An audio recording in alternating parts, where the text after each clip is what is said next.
Hello, everyone. In the world of cybersecurity, some threats are common, while others are legendary. Today, we're looking back at the king of exploit kits, the Angler exploit kit. Between 2013 and 2016, Angler wasn't just a piece of malware. It was a highly organized, multi-million-dollar business. At its peak, it was responsible for nearly 40% of all exploit kit infections worldwide, generating over $34 million annually for its creators. But what made it so dangerous? And why did it suddenly vanish? Let's break it down. To understand Angler, you have to understand how it hunts. It didn't wait for you to click a shady link in an email. It brought the fight to you. First, there's the lure.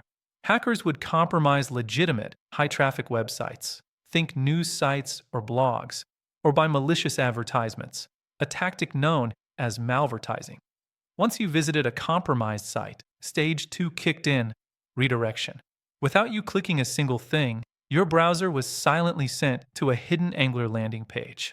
Stage 3 is where Angler showed its genius, fingerprinting. The kit would sniff your computer. It checked your browser version and looked for outdated plugins like Adobe Flash, Java, or Silverlight.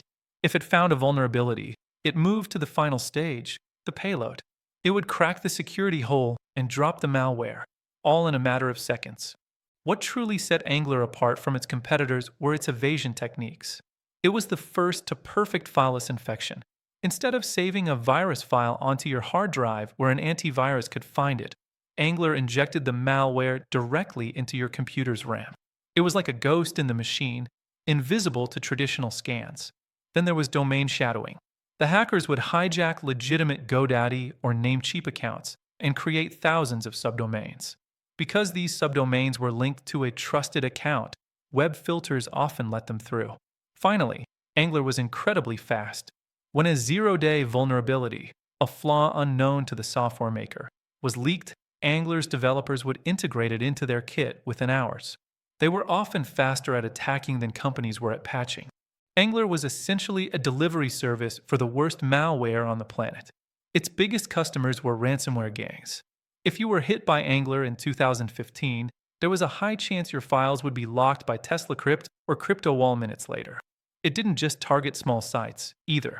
High-profile platforms like Forbes, the Daily Mail, and Dailymotion were all victims of malvertising campaigns that led users straight into Angler's trap. One of the most famous incidents happened in 2015 when a surveillance company called Hacking Team was breached. Their secret exploits were leaked to the public. While security researchers were still reading the leak, Angler had already weaponized the code, hitting thousands of users before the day was over. In June 2016, the king went dark. Its disappearance coincided with the arrest of 50 hackers in Russia associated with the Lurk botnet. While the Angler kit is gone, its legacy remains. It set the blueprint for how modern cyber attacks bypass defenses today. So, how do you stay safe from the next Angler? First, patching is everything.